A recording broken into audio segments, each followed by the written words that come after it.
Good afternoon. My name is Miriam Aliso, and I would like to welcome you to today's webinar, Just the Facts, a primer on finding and using IDEA Section 618 data. Before we get started, I'd like to go over a few items so you know how to participate in today's event. Next. Okay. To the right of the GoToWebinar PowerPoint viewer is the GoToWebinar control panel. This is where you have the option to select the way you hear the webinar, raise your hand, and ask questions by text. You have the opportunity to submit text questions to today's presenters by typing your questions into the Questions for Staff pane of the control panel. You may send in your questions at any time during the presentation. We will collect them and address them during the Q&A session at the end of today's presentation. You can also download the webinar slides on the GoToWebinar control panel. Next.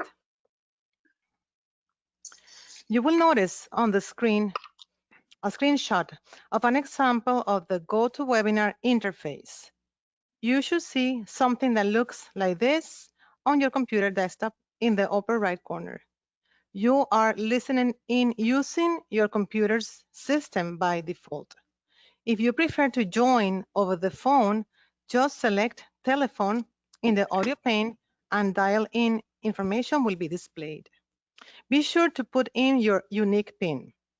Also, the control panel will collapse automatically when not in use. To keep it open, click the View menu and uncheck Auto Hide control panel. Today's presentation will be recorded and will be available on the Zipper website. Next.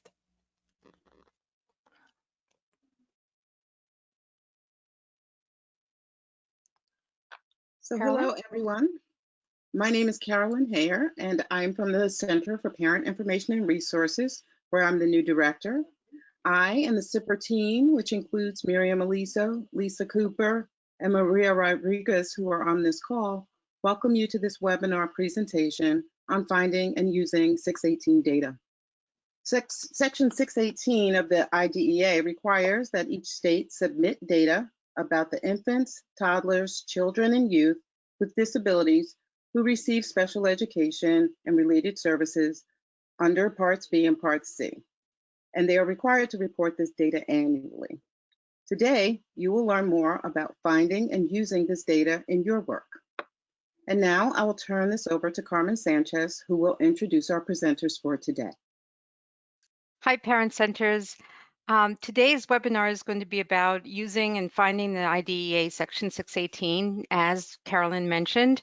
So this is how it came about. My colleagues in RTP, including Meredith Michelli, the lead for the data work, and Becca Smith, and Rochelle Davis, and Amy Bay, had been doing a series of presentations on the kind of data that can be found for us in the RTP staff.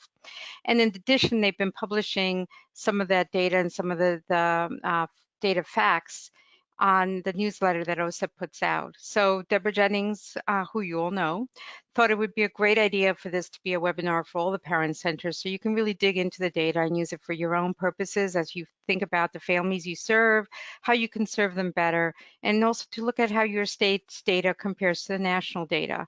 So this is really just sort of an introduction of the wealth of information that's available on the website, on the ed.gov website, and where you can find this really valuable information about data. So without further ado, I'm going to turn it over to my wonderful colleagues, Meredith Michelli and Becca Smith.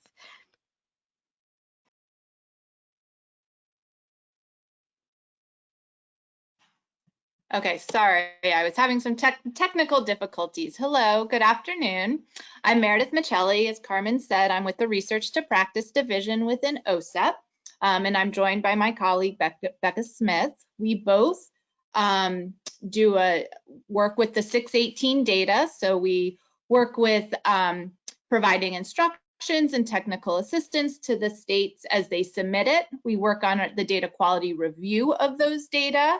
And then finally, the publication of those data, which is really what we'll be focusing on during today's presentation.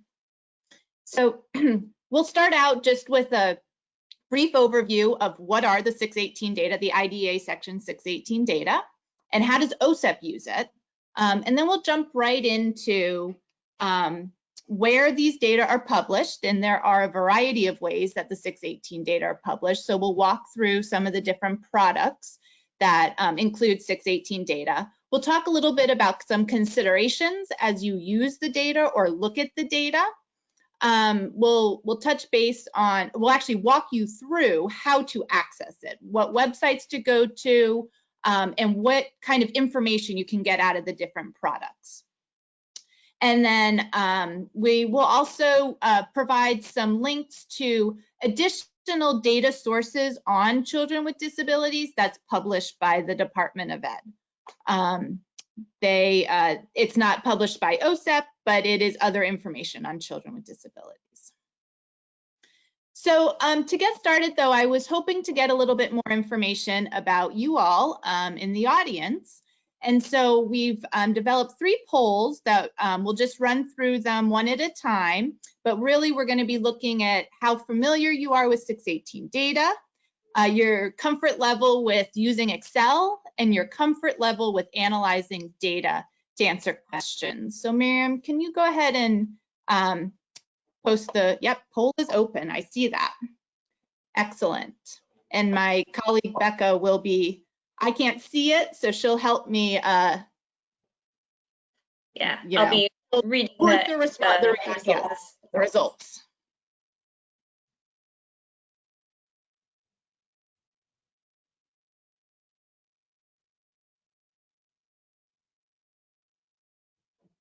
Okay, so we have the results are in. For how familiar are you with IDEA 618 data? 16% are familiar, 16% are somewhat familiar, 5% are neither familiar nor unfamiliar, 16% are somewhat unfamiliar, and 47% are unfamiliar. You should learn a lot in the session. Great, excellent. Okay, well then let's move on to Excel. How comfortable are you all with using Excel?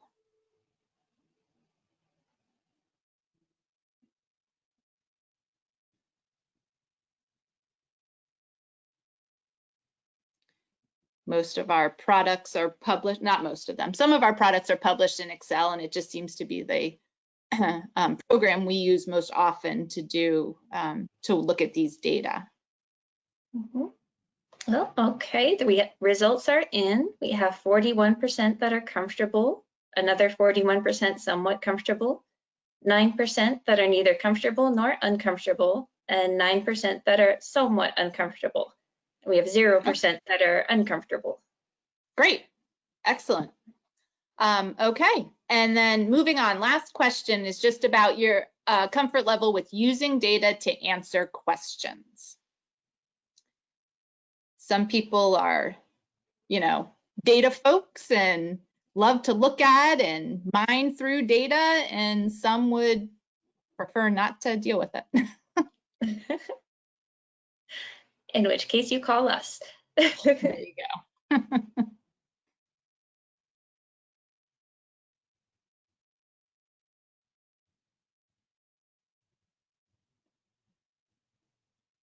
Okay, we've got results. So 38% are comfortable, 29% somewhat comfortable, 13% neither comfortable nor uncomfortable, 15% somewhat uncomfortable, and 6% uncomfortable. Okay, so we do have a large group that is comfortable with the using data to answer questions. So let's go ahead, and I'm hoping as we move through the different products that you'll find one of the types of products that you are comfortable with using and engaging with, because they are very different levels. Some are data visualizations, and some are actually like the data files that you can actually dig into. So we'll go ahead and move forward and start with what are the IDEA Section 618 data? And so we've got 10 data collections that end up being 10 data files that we annually release. We have 7 in Part B that are focused on students with disabilities receiving Part B services under IDEA. And we have 3 that are focused on infants and toddlers receiving services under Part C. So with the Part B data, we have child count and educational environment. So here we're really collecting state level aggregate counts of children who are receiving special education and related services. And then where are they receiving them? We have one set of educational environment categories for preschool kids, so children with disabilities ages 3 through 5, and we have another set for the school age kids, so 6 through 21. And some of those can include the regular early childhood program for the preschoolers, and then for school age, you know, it can include the amount of time spent in a regular education class. We have Part B exiting. So this is a subset of kind of the overall population of children with disabilities receiving services. So here we look at the kids who are between ages 14 and 21 who have started a reporting period receiving special education and then have exited by the end of that 12-month reporting period. And some of the ways they could exit are things like graduating with a regular high school diploma, or receiving a certificate, or dropping out. So those are the ones that folks are usually most interested in, the reporting categories that folks are usually most interested in that data collection. We have Part B personnel data. So this is going to be a count of special ed teachers, paraprofessionals, and related service personnel who are providing services to children with disabilities. We collect the count separately for those personnel associated with preschool kids with disabilities and those for school age kids with disabilities. We collect discipline data. So this is going to be the counts of students with disabilities who have received suspensions, either in school or out of school suspensions, as well as expulsions. And then we also have removal to an interim alternative educational setting, or an IAES, included in there as well. We have the assessment data. So this is the statewide assessment data. Here we get the counts of children with disabilities who participated and did not participate in the statewide assessments by grade for grades 3 through 8 and then high school. And then we get the count that are proficient or not proficient. And we do have it by assessment type, as far as did they take a regular assessment with accommodations, a regular assessment without accommodations, an alternate assessment. We have the dispute resolution data for associated with Part B. So here we're looking at occurrences of state complaints and whether findings were issued or reports were issued within timelines or extended timelines, some of that kind of information. The thing to remember about those counts is that it's not associated, it's not child counts. They're counts of occurrences. So it's a little bit of different data compared to kind of our other data collections. We also have the maintenance of effort, or MOE, reduction in coordinated early intervening services, or CEIS data collection. This one is very different than the others. It's actually collected at the LEA level. And here we get allocation amounts. So for 611, so the school age programs, as well as for the preschool programs, what allocation did the district, how much did the district receive to provide services, and then how much did they reduce for maintenance of effort. And we get information on whether the district, or I should say the LEA, whether the LEA was required to reserve funds for coordinated early intervening services due to significant disproportionality. If so, how much and for what reason? And then whether they voluntarily reserved funds for coordinated early intervening services, and then a count of the kids that received those services. So that's Part B. For child counted environments, exiting, and discipline. We disaggregate those data out by race, ethnicity, by gender, by EL status, English learner status, disability category. So there's a number of disaggregations within those data collections. So for Part C, we have child count and settings. So again, this is the count receiving early intervention services under Part C and where are they receiving them. Part C exiting is a count of those kids who have exited Part C services and or where those kids are at age 3. So are they eligible for Part B but continuing in Part C for those states that offer that option. So that's all in our Part C exiting collection. And then again, the dispute resolution data associated with Part C, which pretty much mirrors our Part B data collection. So, the reason why, of course, the reason why we collect the IDA Section 618 data is to meet the requirements of IDA Section 618, which says we have to collect it. But at the same time, we then put it to good use within OSEP. And we use it to monitor states' implementation of IDEA. We report it out to Congress and we report it out to the public. Where we report it out to the public is some of what we will talk about and walk through today.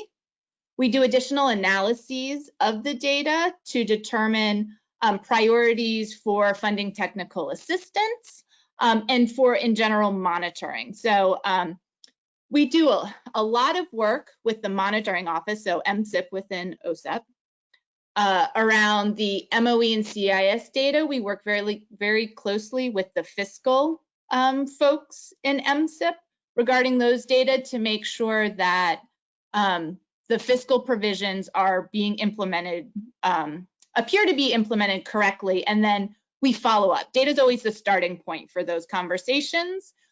We or they will follow up with states to get more information and find out what's really going on, but the starting point is always the data.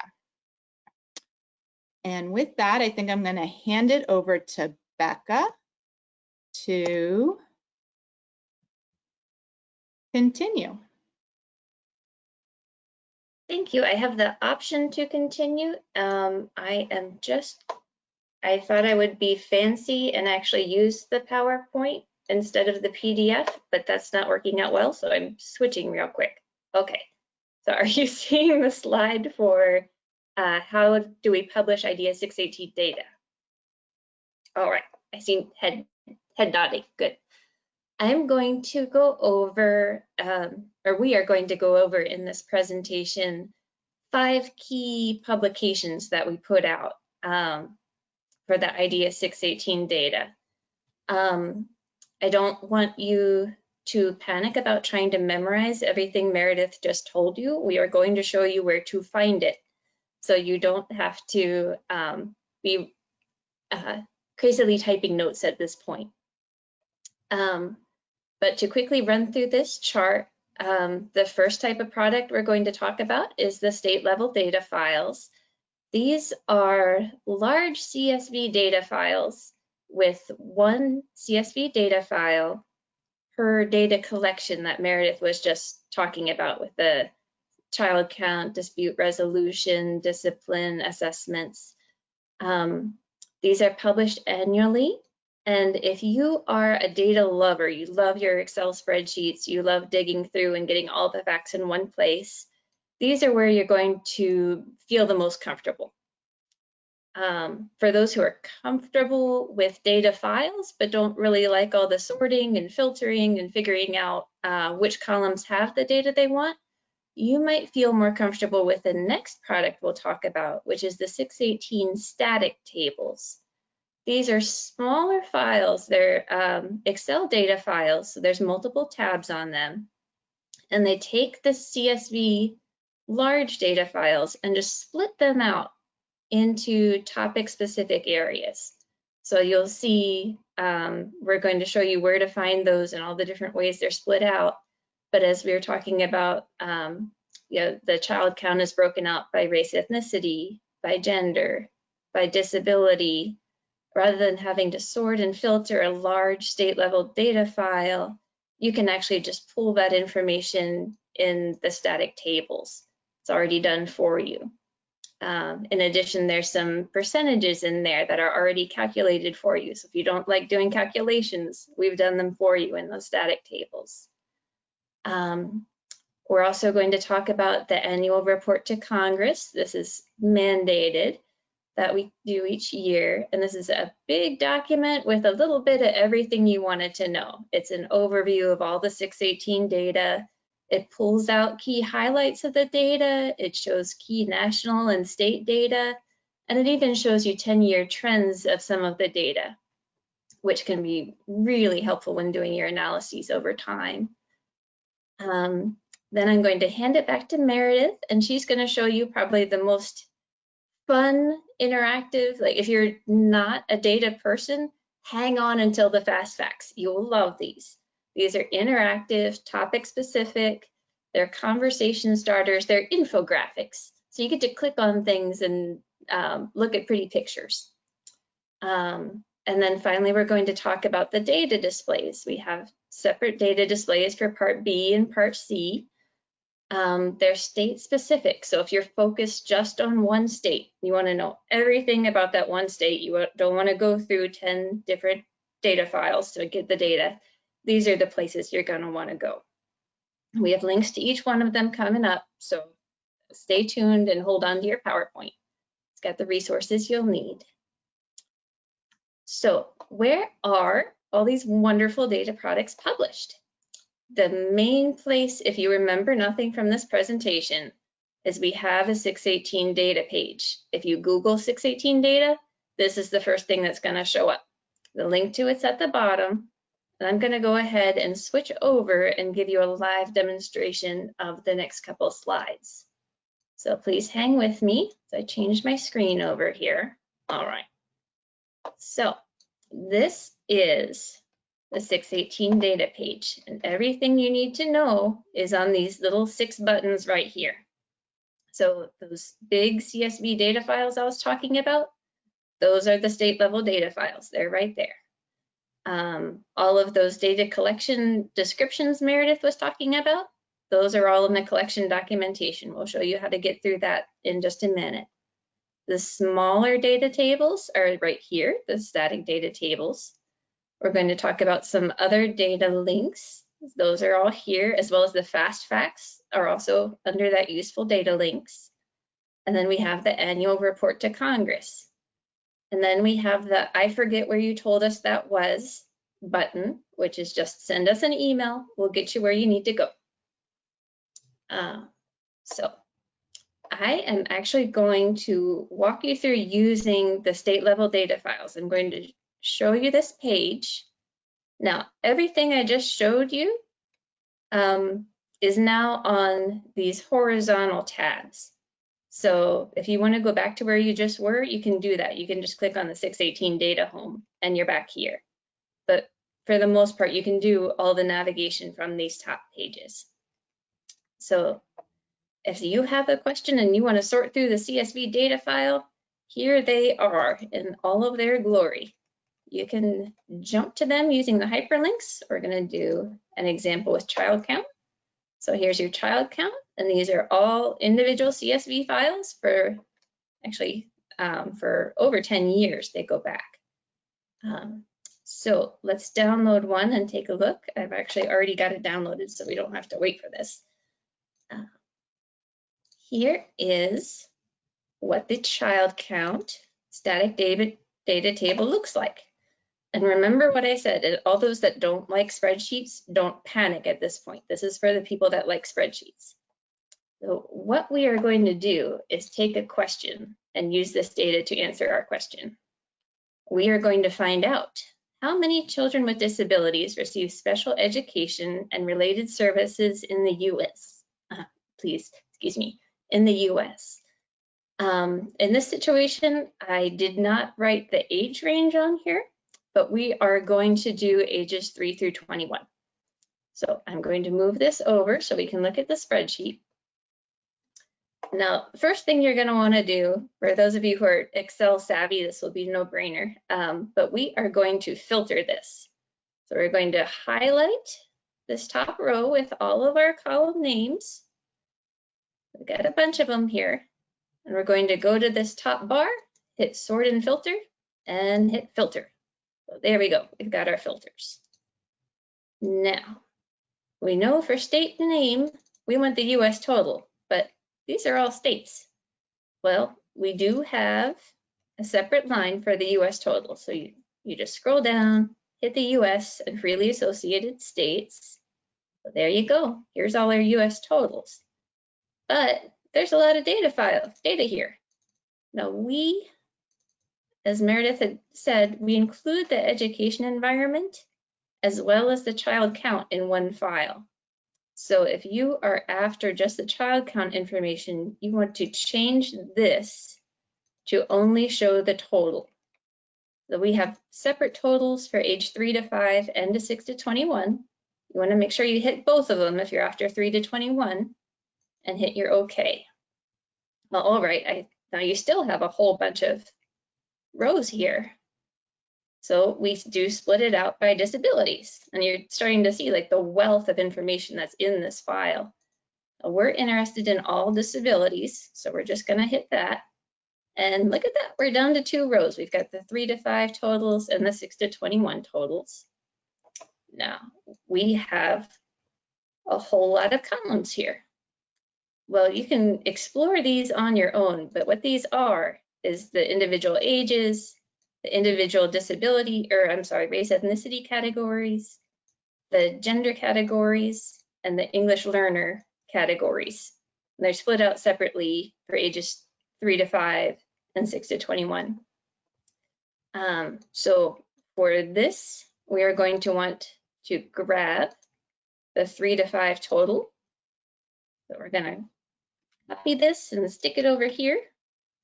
And we want the age 6 to 21 total, which does exist, it's over here. But here's the 6 to 21 total. I'm going to copy this, and we're going to take it, and we're going to put it over here.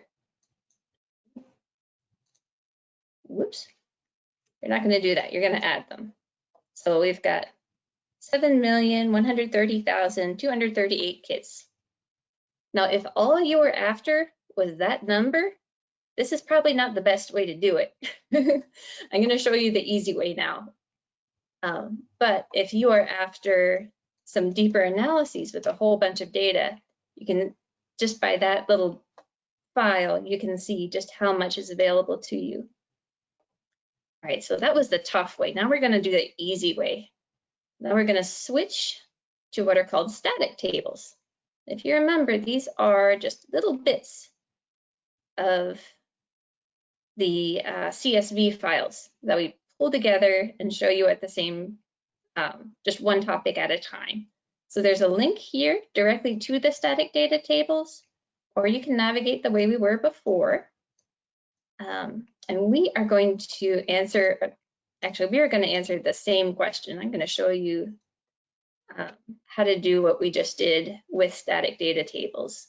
So we're in the child count educational environments. So we're going to jump there and look at the first one right here, the number of children and students served under IDA Part B by age group and state. Let's take a look and see what we've got there. All right, here's our states. Here's age 3 to 21. Here's our US total. And there it is. That's exactly what we just calculated, but it's already been done for you. It's already been pulled together. So if you're just after one fact, or if you're not an Excel person, take a look at the static tables. They might already have things pulled together for you how you need it.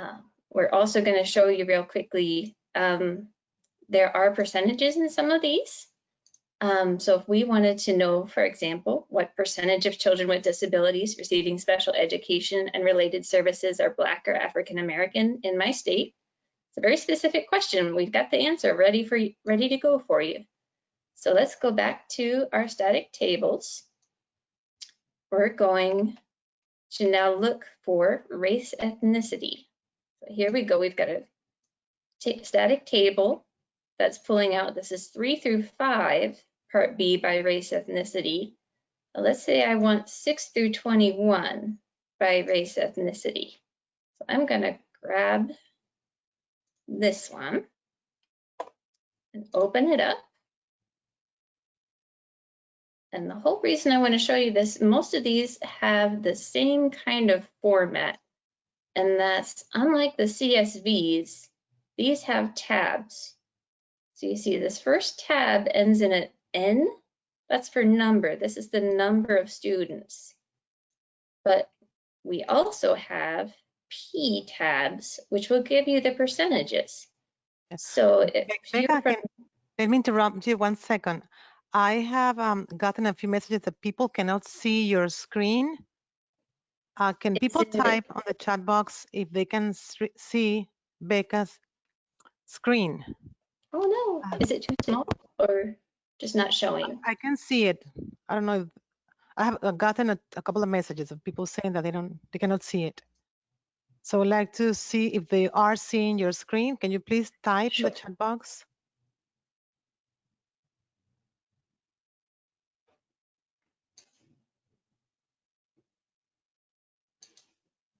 It looks like most people can see it. You want?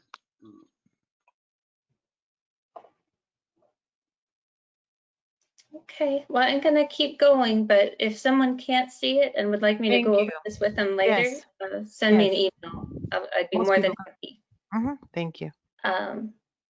Okay, so let's say you're from the District of Columbia and you want to know what percentage of the children in your state, or I'm sorry, your students in your state are Black or African American, students that are served under IDEA Part B. You can just look in the static table and find out that 78% roughly of the students served under IDEA are Black or African American. So if you need percentages, this is another place that you might have to go. You won't even have to do the calculations yourself. Okay, so let's go back to the slides. I believe next up is the annual report to Congress. Okay, now this is a big document, so I'm not going to go too in depth on here, but I want to show you where to find it and the kinds of things that are in it. The purpose of the annual report to Congress is to report annually on the progress made toward the provision of free, appropriate public education to all children with disabilities and provision of early intervention services to infants and toddlers with disabilities. Again, this is required by statute. It includes the 618 data, and it also includes 616 data. For those unfamiliar, that's the annual performance report data. Your slide has a link directly to it, or as we've been showing you on the 618 data page, if you go to the home screen, there is a link right there for IDEA annual reports to Congress. So you would just click on that one. And you can see all the different years that are available to you by web. I'm just going to open up the most recent one. You can see like a brief overview of what it covers. If you click on the tab, it'll show you some key findings and you can download the report. It's a big report, so I'm just going to open one I have already downloaded. It's a beautiful purple book this year. Oops, it's hard to find. And if you go through the table of contents, you will see there's a couple sections to this. The first section, oh, these are hyperlinks, so don't click on them unless you want to go to them. The first section gives you the national level summary and a couple statistics. Again, they're broken out by Part C, by Part B. And then the second section will actually give you breakdowns at the state level, and it does a lot of comparisons state to national. The Third section will give you the findings and determinations resulting from the reviews of state implementation. So that's the APR data. And then we have a couple more sections giving some, not 618 data related items, and then data tables at the end. One fun thing I want to show you about these is, unlike our other products, these do have longitudinal data tables. So if you have a question, how has the percentage of infants and toddlers birth through age 2 served under IDEA Part C changed over time? You can pull that data from the Excel data tables we've been showing you, or you can go to the ARC, go to your table of contents, look for your infants and toddlers served under IDEA Part C, and that first link, number and percentages of infants and toddlers served under IDEA Part C. If you look, the first exhibit gives you a table from 2008 to 2017, the percentage of resident population served under the states. You can kind of see it increasing there. Or if you're a visual person, you also get a pretty little graph that shows, immediately it pops out that the 2 years old, 2 to 3 year olds, the percentage of the population of them has increased over the last 10 years. So these kinds of charts are available. They're not available for every piece of data, but for the big facts, they're included. Okay, so that was a bit of a whirlwind. I'm going to turn you back to Meredith to continue this journey. Okay, I'm going to turn you back to Meredith. Whoops, I changed to the wrong presenter.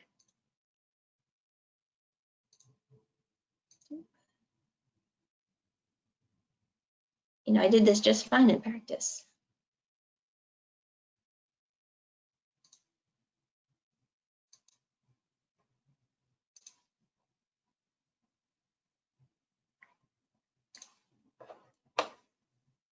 Okay, so I think we're back to sharing my screen. Hopefully you see the considerations when using the IDA Section 618 data. So we just wanted to walk through a few of these as you're using or looking at the state level data files. If you're looking at the static tables, these are just some things to keep into consideration as you use that information. So first of all, the 618 data, for the most part, are state level aggregate counts. So though the state might present in a specific way, your LEA, your district may not present in the same way.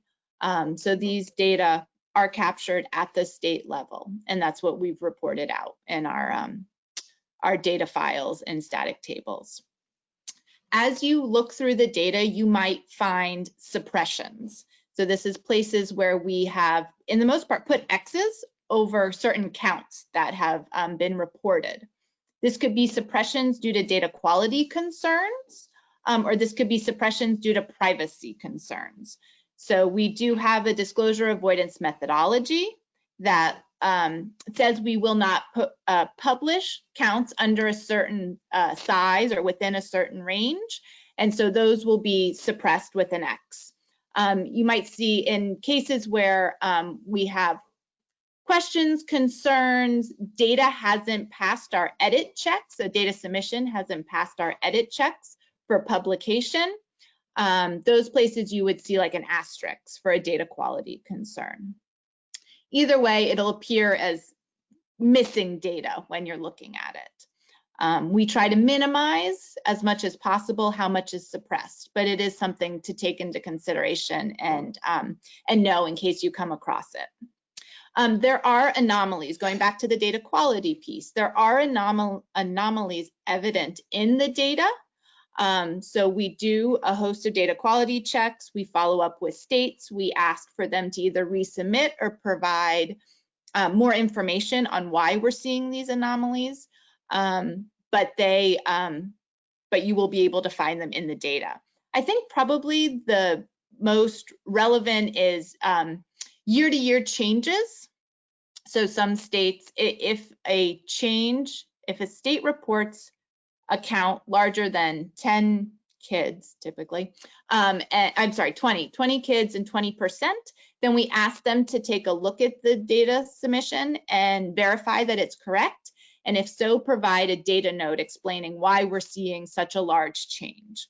And so those are all captured, those data notes, those explanations, state explanations are captured in this data notes document, which are available on that website that Becca was showing before. Another thing to keep in consideration is changes to the data collections over time.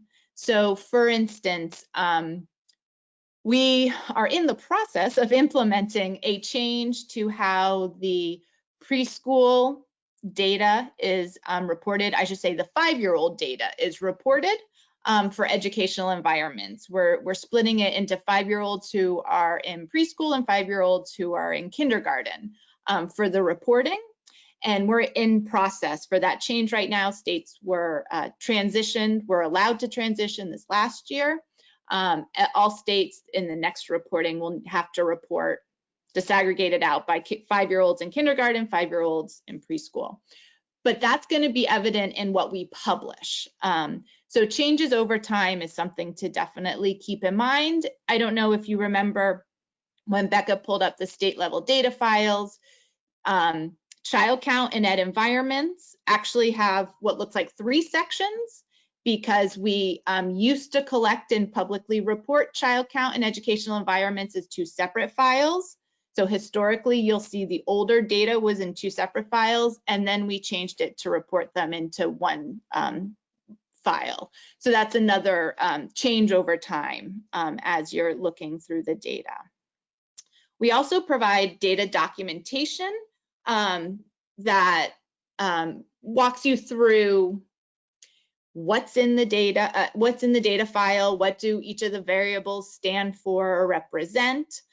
We have information there on our data quality review, on suppressions. In those cases, it'll actually identify data quality, which states had data quality suppressions in the data file. There's some other Q&As and considerations for using that specific type of data. So that's also on that 618 website. So now we'll go ahead and look at some of the data products, the data visualizations. So just recently, this is, I believe, just beginning last spring, we started rolling out these OSEP Fast Facts, which are infographics. And we've already published a number of them. Most recently, we released just last month a preschool, so children ages 3 to 5 served under IDA section 619, so the preschool program. And so these, and I'll go ahead and these are nice data visualizations. Let me just pull it up. So this is going to be the 3 to 5 data visualization, and it's very interactive. So we have state level data, and then we have the national comparison over here in the call out box. And you can click, you can go ahead and look into your state, neighboring states. This here is percent of population receiving services. So we've taken our child count data and put it over census data for this calculation, for this map here. And then we go through the different disaggregations of these data as well. So here you can see gender and how the breakout is for those 3 to 5-year-olds receiving services. Here we've got trend over time, and you can see we've got a slight trend going up. These bars are also broken out by the age groups. So you've got 3-year-olds, 4-year-olds, and 5-year-olds here. Here we talk about the educational environments that children are receiving services in. And again, you can go to the different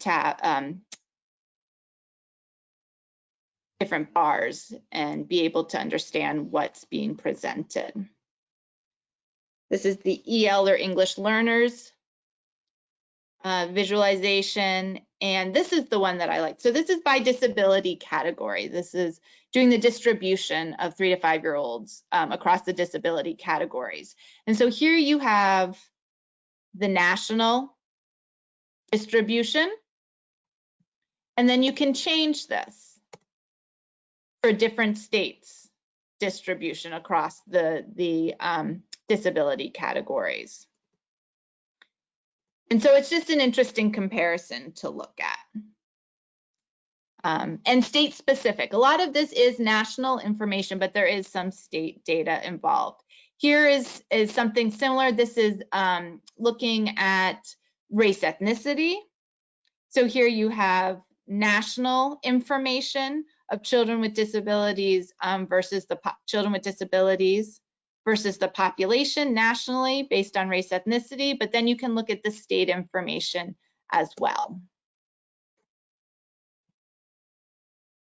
And there you go. So then you have the state percent race ethnicity based on children with disabilities, and then the race ethnicity distribution for the population of the state. So these are just nice interactive data visualizations. As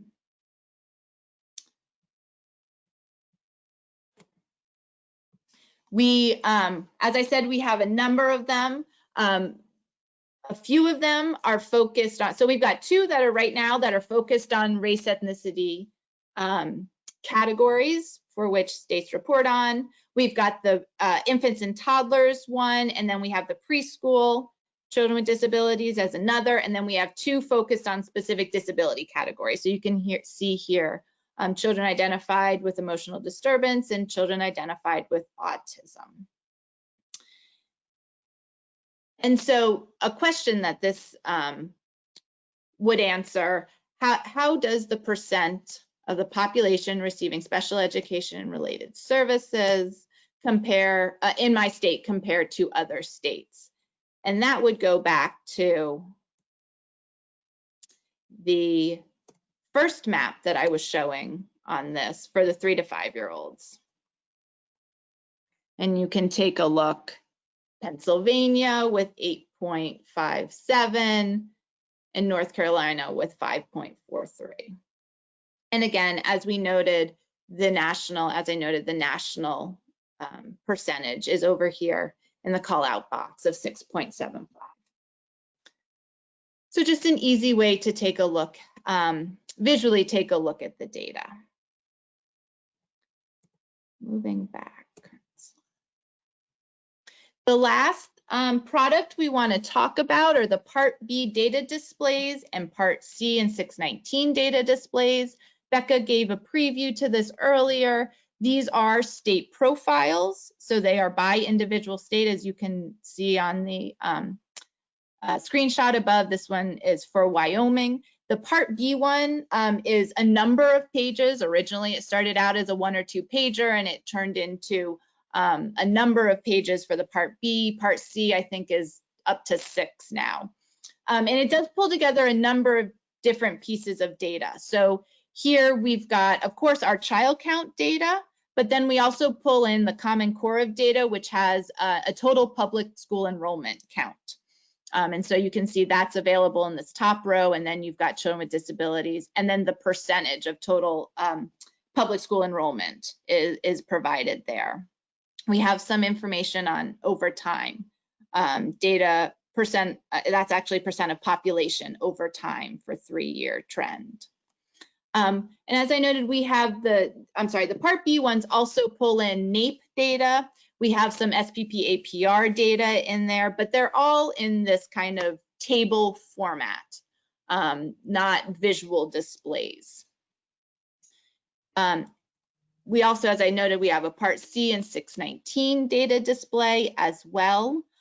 Similar information is presented just for the infants and toddlers in preschool population. So as you can see, we don't have public school enrollment to compare them to, but we do have census. So we use a lot of census data as denominators for these data displays.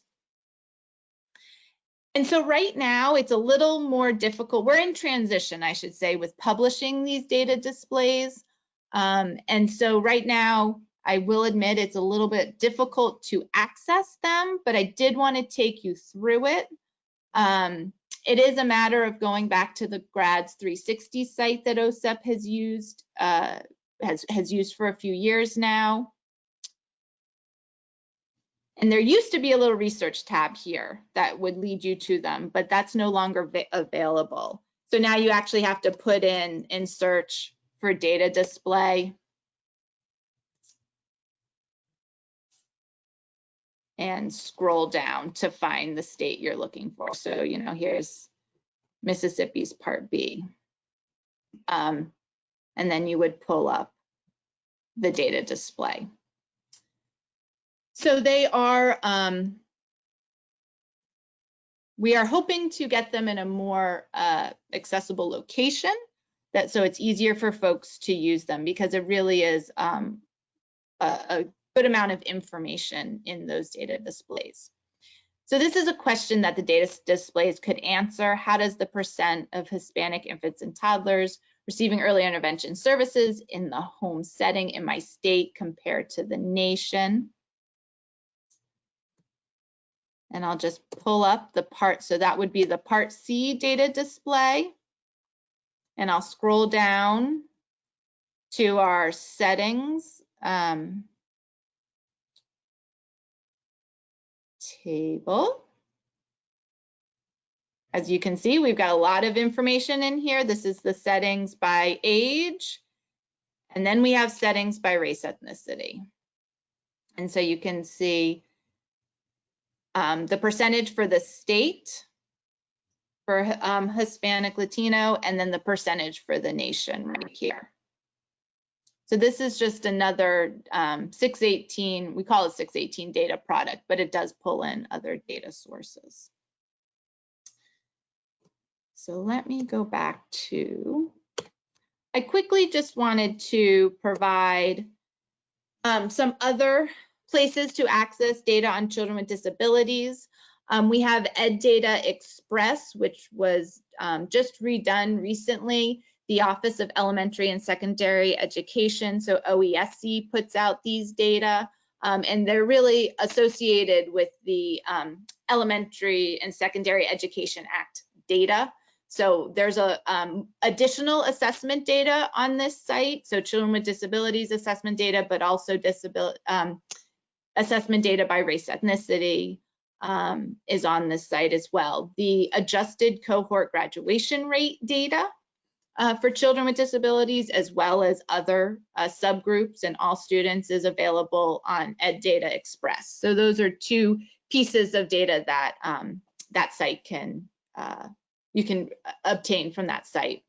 We have the civil rights data collection, we being Ed, has the civil rights data collection. And so those data actually are data at a lower level. So you get, you can get district and school level data through the civil rights data collection. They actually publish both district and school level profiles that you can access, and that pulls in data on children with disabilities as well as all children as well. So that's another resource. And then we have the Common Core of Data, which they have an elementary and secondary information system, or ELSI. And so that's where you're going to find like the public school, the total public school enrollment counts that we use for some of those denominators, but they also right now publish LEA level counts of children with disabilities on their site. So that's just a few other sources you can go to. So I'm just looking at the time. We have a few more minutes. So I was just going to walk through a few more examples of questions you could answer with the data and how to answer them. But I would ask, as I'm going through that, if you have specific questions that you'd like to see in the data, see answered through the data, it'd be great if you could enter it into the questions. And maybe I can try to do one of those as we work through this. So this question, how many children with disabilities ages 6 through 21 are identified as having autism in my state? So again, as Becca showed you, there are two ways to approach this. You can certainly do it through the state level data files, and I have the instructions here to do that. But then you can also do it by using the static tables. So maybe we'll go ahead and take a look, going back to our IDEA 618 site. We can go to the state level data files. We're thinking Part B, so we can click on Part B. Again, that's the child count educational environments data. We would just download, click on the file to open, which I believe I already have opened. And as Becca was showing you before, easiest way is to go in to the data file, filter for what you're looking for, choose your specific state. Again, because we have the educational environments in there, you have to filter it down to total ages 6 through 21. We're looking for autism. And then we scroll over to find our 6 to 21 count, which would be right there. So that's just a way to go ahead and use the data file. If you're interested in bypassing the data files and just using the static tables, again, you go to the static tables tab, go to Part B, child count educational environments. Here you're looking for 6 to 21 by disability category. In the title, as you can see here, we've got disability here. We open the static table. You find your state, go with BC this time, and you've got your count right here. And the two will align. So you could access the information either way. Ironically, you can also go back to the fast facts that we were actually not for 6 to 21. For 3 to 5, you could go back to the fast facts and scroll down to this table, right? And get the count. So Maryland, count of kids with autism would be right there. But this is only for 3 to 5. This isn't for the 6 to 21. So maybe that's something we will be coming up with or developing in the future, or a fast fact that does the 6 to 21 age group. So I think with that, I'm going to ask if there are any questions, to please enter them in the question module. Yeah. Actually, there are questions, a couple, and they are, when will new 618 data, 2020 annual report to Congress and 23 data displays be available? And the other one is similar. This is great information. The 618 data is a wealth of resources. When is the 2019 data going to be available? So we are currently wrapping up and developing the data files and static tables for the 18-19 data for exiting, for discipline, for assessment, dispute resolution, personnel.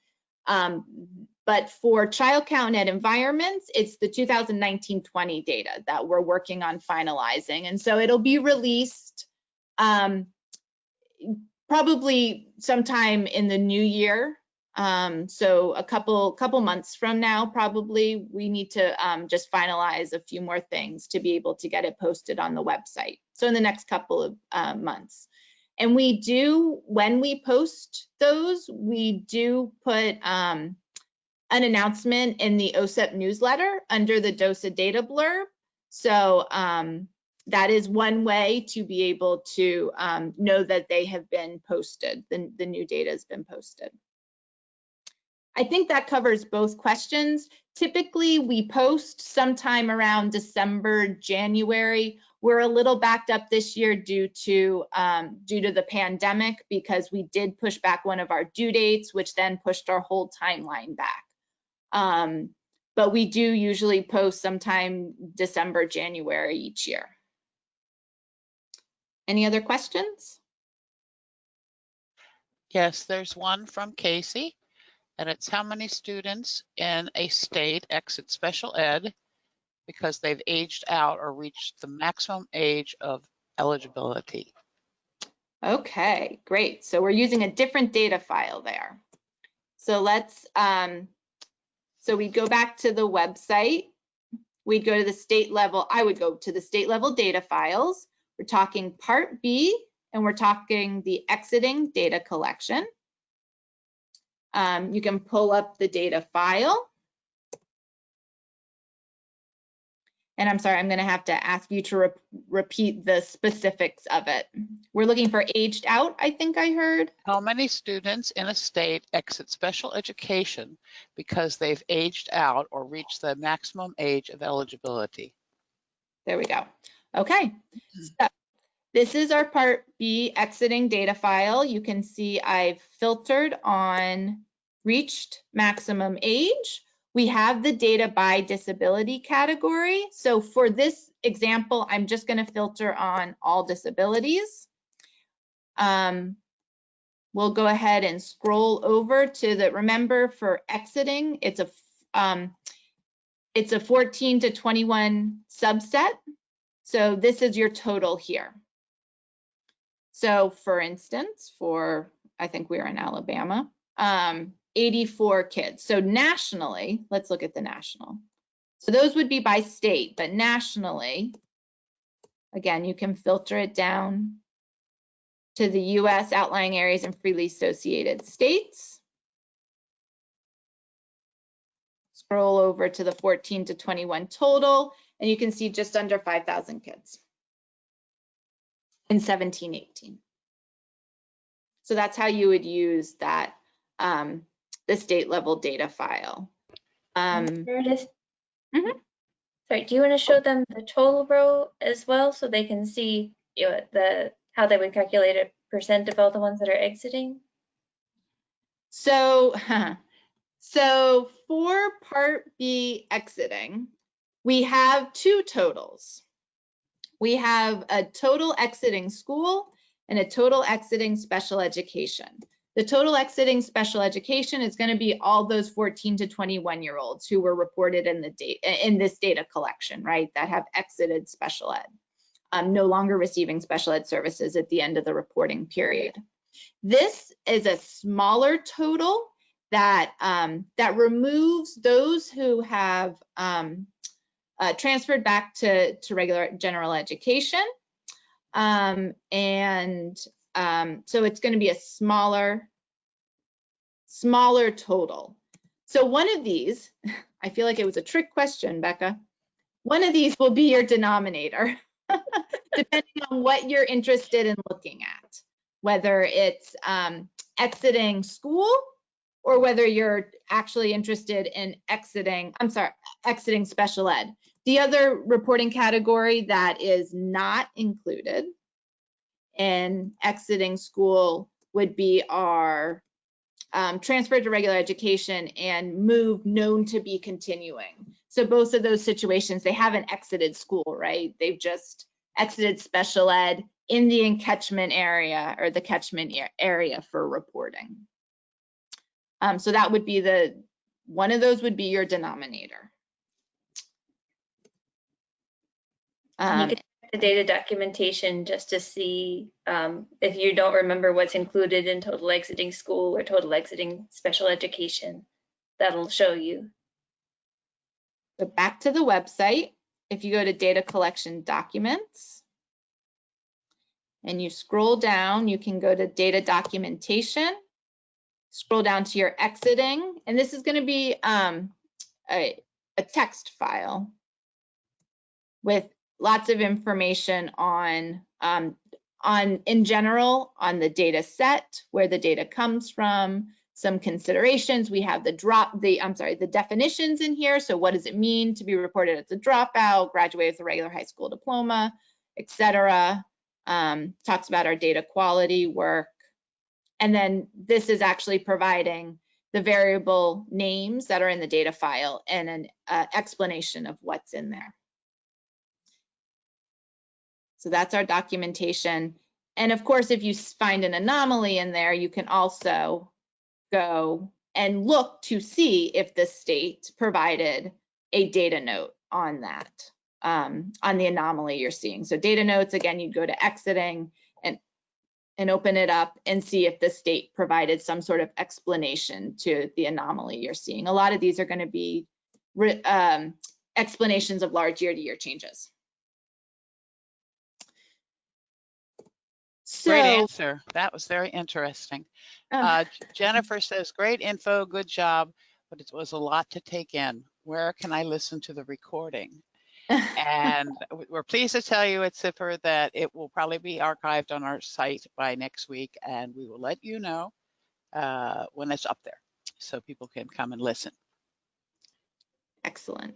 And as Becca said before, we do, and here I'll just quickly go to, we do have, please feel free to get in touch with us if you have questions. This is a shared inbox that all of the RTP data team staff have access to. So one of us can respond to you in a timely fashion. So that's also a way to, if you have questions, just let us know. And I know I just have a few minutes left, and I did want to put out this kind of request for feedback. I wanted to know if there were, now that you've heard kind of the array of data products we put out around the 618 data, I was wondering if there were other 618 data products that you think would be helpful for parents. And if you have any thoughts, if you could enter them into the questions box, we'll be getting, we'll be jotting them down and taking this information back as we think through the way we publish our data. We're always looking for new ways. The fast facts came out of a need to be able to provide easy to understand and read data visualizations and as conversation starters. And so that's another thing. If you have suggestions on other fast facts that you might be interested in seeing, that would be another thing we'd be very interested in hearing about. So if you guys have any suggestions, feel free to put them in the question box, and or you can send them to that website, I'm sorry, email address as well. So were there any other questions that came in while I was walking through the exiting example? No, just a lot of praise. Okay, great. Well, I'll let you know, maybe we can give it a minute to see if any suggestions come in. Well, there is one here, but a guide to how to navigate the specific, to find specific data would be helpful, as the information you shared today was great. Excellent. Sounds good. A guide to navigate, a guide to how to navigate to find specific data. Yeah, yeah. I can already think of a few possibilities there. So that's excellent. Thank you. Thank you for that suggestion. We'll take that back and think through. And there's another one. It says, would you be able to make alternative assessment data, state comparison in infographic or an easy profile? So we haven't looked at the assessment data yet for a fast fact, but that would be something that we could certainly take back and think through. And you can certainly access alternate assessment counts, the counts of children with disabilities who are participating in the alternate assessment, as well as those that are proficient on it in the state level data files, as well as the static table. I do want to make one comment about the assessment data. We do not provide national counts or percentages for the assessment data. It is our only collection for which we don't do national, well, and for the most part, it's the only one we don't do national totals for. And that's been historical that we have not provided that due to the variation in assessments across states. So, but you can look at your state and other states as well. And it's a great suggestion for a fast fact. So thank you. And there is a comment here. Yeah, there's another one. Thanks so much. This is helpful in terms of suggestions. I think parents and advocates would like to know more about special ed expenditures for special ed students, especially when they feel certain services are refused because they are costly. I know it's not all from IDEA funding, but some information on that would be helpful. Okay. Yeah, so we don't have it in our we don't collect it from states in our 618 data collections. But I do know that NCS, so the National Center for Education Statistics at ED, did have a fiscal survey. They do collect some fiscal data, and I believe that it has some special ed information in it.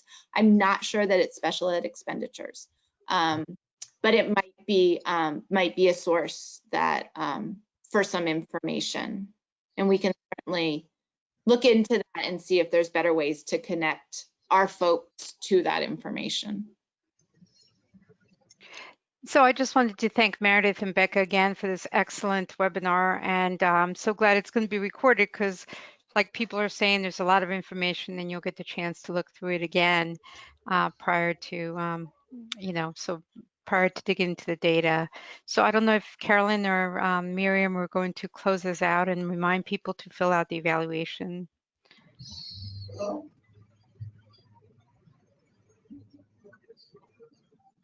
Yeah, there is the last slide is about that. When the webinar is over, it will pop up a link for the survey. So if you can please take a few seconds to complete it, we appreciate it. Thank you so much for your presentation, Becca and Meredith. Thank you. Thank you. Yes, and have Bye, a everyone. wonderful afternoon. Thank you. Thank you. Bye. Bye-bye.